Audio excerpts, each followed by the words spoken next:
இன்றைக்கி நம்ம கோதுமை மாவு மைதா மாவுலாம் இல்லாத சமயங்களில் இன்ஸ்டண்ட்டாக செய்யக்கூடிய ஒரு பூரி ரெசிபி தான் பார்க்க போகிறோம். இது வந்து நம்ம நார்மலாக செய்கிற பூரியை விட ரொம்ப ரொம்ப சுவையாக இருக்கும்.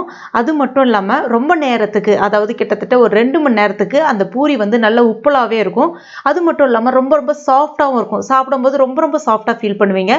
இது இப்போ நம்ம எப்படி செய்யறதுன்னு பார்க்கலாம். அதற்கு முதல்ல ஒரு மிக்ஸி ஜார் ஒன்று எடுத்துக்கங்க. இப்போ இதில் 1.5 கப் அளவுக்கு ரவை சேர்த்துக்கலாம். இது வந்து சராசரியாக ஒரு 200 கிராம் அளவுக்கு இருக்கும். இப்போ இதை மிக்சியில் சேர்த்துட்டு நல்லா நைஸான பவுடராக அரைச்சி எடுத்துக்கங்க. நம்ம என்ன தான் ரவையை வந்து அரைச்சாலும் அந்தளவுக்கு நைஸாக அரைப்படாது. கொஞ்சம் அங்கங்கே நொரப்பாக இருக்க தான் செய்யும். அது ஒன்றும் தப்பில்லை. இப்போ இதை ஒரு மிக்சிங் பவுலில் சேர்த்துட்டு கூடவே இதற்கு தேவையான அளவுக்கு உப்பு சேர்த்துக்குங்க.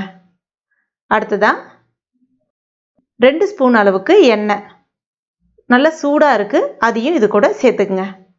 சேர்த்துட்டு நல்ல ஒரு முறை கலந்து விட்டுக்குங்க ஒரு ஸ்பூனை பயன்படுத்தி. அதுக்கடுத்ததாக நார்மலான பச்சை தண்ணி தான் சேர்க்குறேன். கொஞ்சம் கொஞ்சமாக தண்ணி சேர்த்துட்டு இந்த மாவை நல்லா பிசைஞ்சிக்குங்க. இதில் நம்ம ரவை சேர்த்துருக்கோன்றதுனால ரவை வந்து கொஞ்சம் அந்த ஊறி வரணும், அதாவது அந்த அரைச்ச மாவு வந்து நல்லா ஊறி வரணும். அதுக்காக இந்த மாவு வந்து கொஞ்சம் இலக்கலாக தான் பிசையணும். நம்ம எப்பயும் போல் அந்த சப்பாத்திக்கெலாம் பிசைவோம் இல்லையா, அந்த மாதிரி கொஞ்சம் டைட்டாக பிசையக்கூடாது. கொஞ்சம் இலகலாக பிசையும் போது அது ஒரு 10 நிமிஷத்தில் நல்லா உங்களுக்கு டைட்டாக மாறி வர ஆரம்பிச்சிடும்.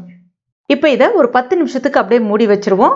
அதற்குள்ளே நம்ம 10 நிமிஷத்தில் ஒரு அருமையான பட்டாணி உருளைக்கிழங்கு மசாலா ரெடி பண்ணிக்கலாம். அதற்கு ஒரு கடாயில் 2 ஸ்பூன் அளவுக்கு எண்ணெய் சேர்த்துக்குங்க.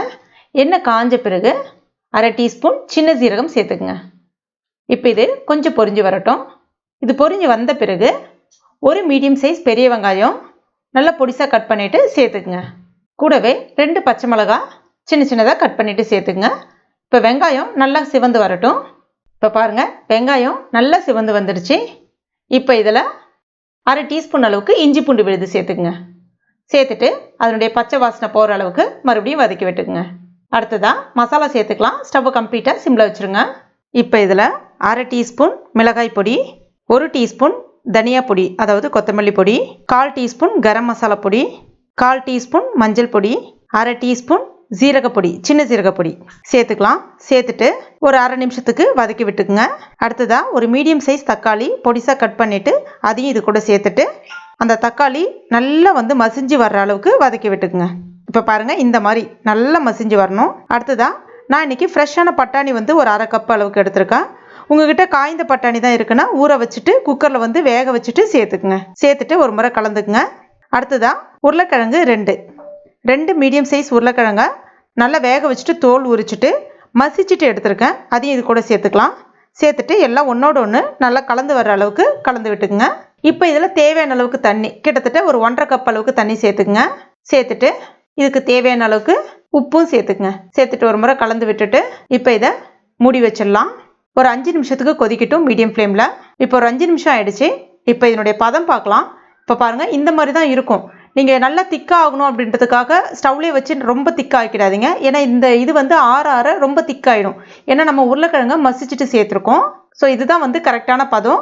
இப்போ இதில் கொஞ்சமாக கறிவேப்பிலை இலைகள், கொஞ்சமாக கொத்தமல்லி இலைகள் தூவிக்கலாம். அவ்வளோதான்.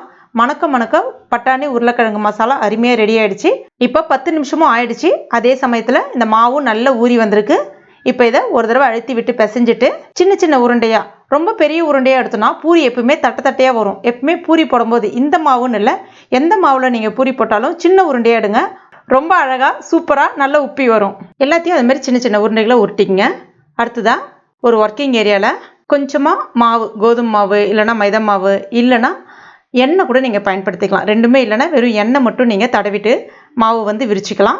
மாவு விரிக்கும் பொழுது ரொம்ப திக்காகவும் இருக்கக்கூடாது, ரொம்ப தின்னாகவும் இருந்துடக்கூடாது. இப்போ பாருங்கள், நான் ஃபுல்லாக விரிச்சிட்டேன். இந்த அளவுக்கு இருக்கணும். இதே மாதிரி எல்லாத்தையும் விரித்து எடுத்துக்கலாம். அடுத்ததாக எண்ணெய் வந்து நல்லா சூடாக இருக்குது. இப்போ இதை நம்ம ஒன்று ஒன்றா போட்டுடலாம். பூரி போடும்போது மட்டும் ஸ்டவ் வந்து ஃபாஸ்ட்டாக வச்சு போட்டிங்க அப்படின்னா டக்குன்னு அழகாக வந்து உப்பி வரும். எவ்வளோ அழகாக நல்லா மேலே எழும்பி வருது பாருங்கள். சூப்பராக நல்லா உப்பி வருது பாருங்கள். அது மாதிரி பூரி போடும்போது லைட்டாக எண்ணெய் அந்த மாதிரி மேலே தெரிச்சு விடுங்க. அந்த பூரி மேலே தெரிச்சு விடும்போது சட்டுன்னு அழகாக வந்து எழும்பி வரும். அவ்வளோதான், சூப்பராக ரெடி ஆகிடுச்சு பாருங்கள். இதே மாதிரி எல்லா பூரியும் நம்ம போட்டுக்கலாம். எல்லா பூரியுமே நல்ல உப்பெல்லாம் அழகாக வருது பாருங்கள். அவ்வளோதான், சூப்பரான ரவா பூரி அருமையாக ரெடி ஆகிடுச்சு பாருங்கள். இது ரொம்ப நேரத்துக்கு அது நல்ல அந்த உப்புலாவே இருக்கும். சில சமயங்களில் நம்ம கோதுமை மாவுலாம் வந்து மைதா மாவுலாம் பூரி போட்டோம் அப்படின்னா அப்படியே வந்து அமுங்கிடும். ஆனால் இந்த மாதிரி நீங்கள் ட்ரை பண்ணி பாருங்கள், நல்ல உப்புலாவே சூப்பராக இருக்கும். இல்லைனா நீங்கள் வெறும் கோதுமை மாவில் போடுறீங்கன்னா கூட கொஞ்சமாக ரவை சேர்த்துட்டு, அதாவது ரவையை வந்து பவுடர் பண்ணிவிட்டு ரெண்டுத்தையுமே மிக்ஸ் பண்ணி போட்டிங்கனாலும் இதே மாதிரி நல்ல லாங் லாஸ்டிங்காக உப்புலாக இருக்கும். கூடவே நம்ம ரெடி பண்ணி வச்சுருக்க அந்த பட்டாணி உருளைக்கிழங்கு மசாலா எந்த அளவுக்கு திக்காக மாதிரி இருக்குது பாருங்கள். ரொம்ப ரொம்ப சாஃப்டாக இருக்குது. அதே சமயத்தில் சாப்பிடும்போது உள்ளே அருமையாக நல்லா சாஃப்டாக உள்ளே இறங்குது. ரொம்ப ரொம்ப டேஸ்ட்டாக இருக்குது. கண்டிப்பாக நீங்கள் ட்ரை பண்ணி பாருங்கள். ட்ரை பண்ணிவிட்டு மறக்காமல் எனக்கு கமெண்ட் பண்ணுங்கள். இந்த வீடியோ பிடிச்சிருந்தா லைக் பண்ணுங்கள். உங்கள் நண்பர்கள் மற்றும் ஃபேமிலி மெம்பர்ஸ் கூட மறக்காமல் ஷேர் பண்ணிங்க. மேலும் இது போன்ற டேஸ்டி ரெசிபிகளுக்கு நம்ம டுடே சமையல் இது வரைக்கும் நீங்கள் சப்ஸ்கிரைப் பண்ணாத நண்பர்களாக இருந்தீங்கன்னா உடனே சப்ஸ்கிரைப் பண்ணிங்க. மறக்காமல் அந்த பெல் நோட்டிஃபிகேஷன் சிம்பிளை ப்ரெஸ் பண்ணிங்க. தேங்க்யூ.